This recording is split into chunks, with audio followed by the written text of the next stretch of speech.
God of War Ragnarok ups the ante over its predecessor in more ways than one, including boss fights.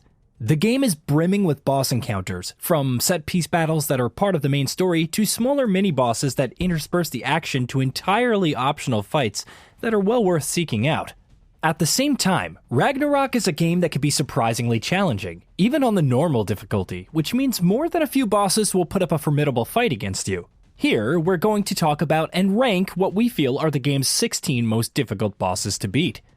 Warning: there are major spoilers ahead for God of War Ragnarok and its post-game content. Proceed at your own risk.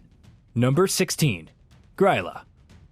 The very first playable Atreus section of the game ends with a delightful boss fight, with Atreus and Angerboda teaming up to defeat the latter's grandmother, Greyla, a giant who's tragically, lost her mind, to put it mildly. Playing as Atreus already makes this a pretty unique encounter, but when you add to the mechanics surrounding Greyla's pot, which you have to break, and how much larger she is than you, it stands out in memory even more.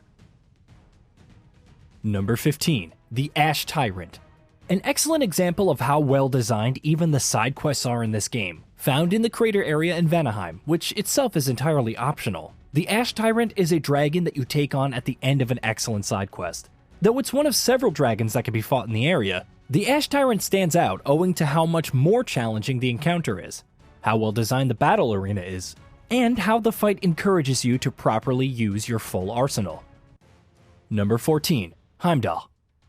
God of War Ragnarok's Heimdall is a character that you simply love to hate, so of course you can't help but take great pleasure in seeing Kratos lock horns with him. It's probably not as difficult as you'd expect the fight to be, given Heimdall's impressive powers, which make him seem almost invincible up to that point, but if nothing else, it serves as an excellent tutorial for how to properly use the Draupnir spear. Predicting Heimdall's movements, smartly pacing your spear's throws, properly timing the detonations, all while dodging as many attacks, all of it makes for a thrilling encounter. Number 13. Nidhog. Kratos and Freya's first foray into Vanaheim is fraught with tension and emotion, and their quest to free Freya of Odin's enduring curse is capped off with a stellar fight against Nidhogg, the dragon that tends to the roots of the World Tree. It feels like a classic God of War fight in many ways, with Kratos squaring off against a giant, fearsome, mythological creature. Nidhogg's moveset is a tricky one as well, since it frequently uses realm tears to erratically transport from point to point, while Freya's involvement also makes things that much spicier. Number 12. Garm.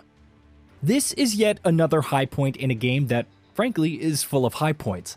After Atreus mistakenly lets the giant wolf Garm loose in Helheim, he and Kratos travel back to the realm of the dead to set things right, and their fight against Garm is an epic one.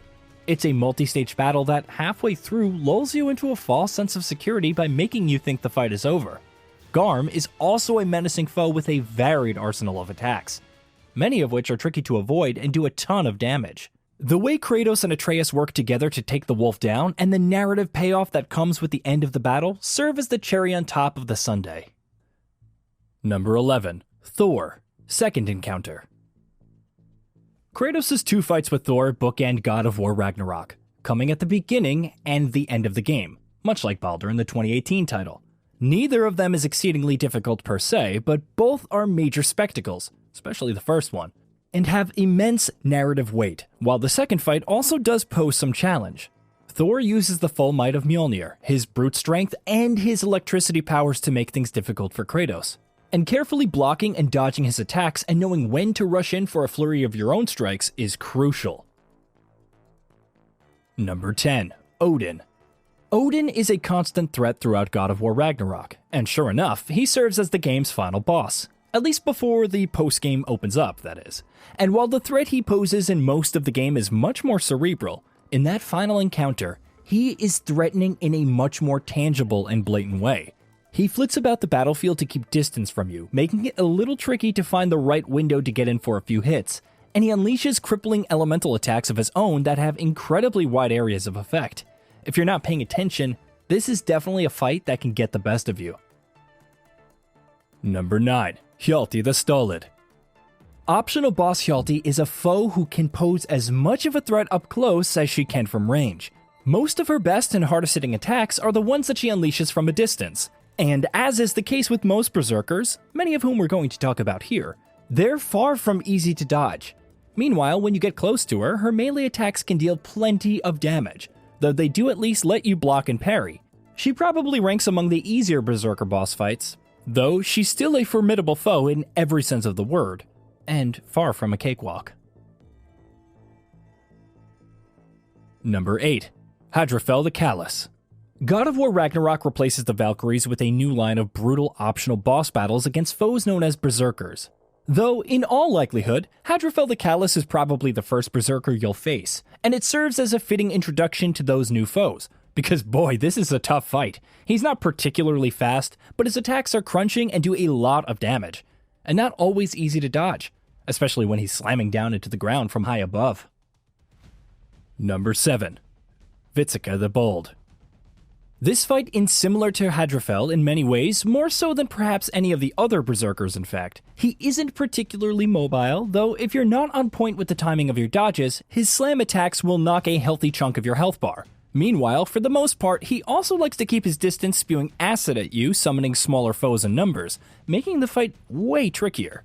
Freya comes in particular handy in this fight, because you're going to need her to deal with grunts while you go after the big brute. Number 6. Hacklinger the Bearded. Hacklinger comes at you with a massive hammer, and boy does he love to use it. Pretty much every attack he deals out is of the unlockable variety, which means you either have to dodge, which can be tricky to pull off, especially since a couple of his attacks do large area of effect damage, or you have to perfect parry, which is extremely risky in and of itself. And the deeper you get into the fight, the more ferocious he becomes with his hammer slams. Add to the fact that you'll also be forced to keep switching weapons to deal with his shielded health bar, and this fight becomes something of an absolute treat. Number 5. Bodvar the Fierce and Starolfa the Troublesome.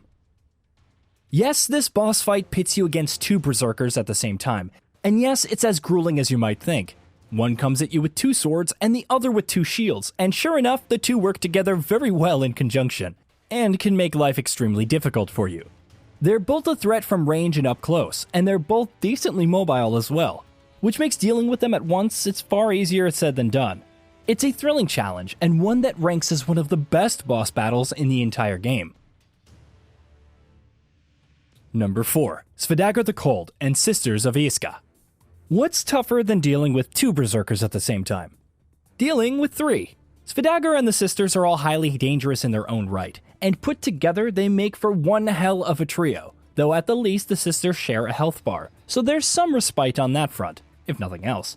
From the Sisters' elemental attacks and their affinity for striking from range to Sedaka's own crunching swipes, there's quite a lot to deal with in this fight all at once. It's best to deal with the Sisters first, because once they're dealt with, Sedaka alone becomes so much more manageable to fight. Number 3. Skarlet the Unerring.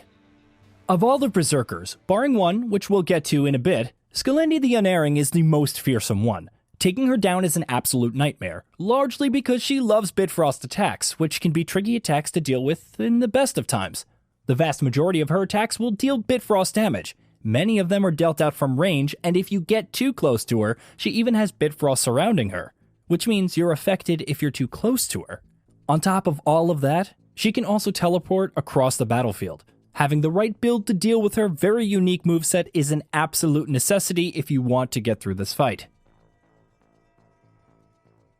Number 2. King Hrolf. Arguably the true final boss of God of War Ragnarok. Much like Sigurd was in God of War 2018, defeating the Berserkers is among the most grueling challenges that you face in the game, as evidenced by how many of them we've spoken about here. But that line of bosses is capped off by a much more punishing foe in King Hrolf. He will come at you with everything he's got, and then some. You have to be at the absolute top of your game with a perfectly fine-tuned build if you want to make it through this fight and actually defeat your enemy. The rewards at the end are extremely useful though, and that swelling sense of accomplishment when you finally emerge victorious just can't be matched. Number 1. Kanoa.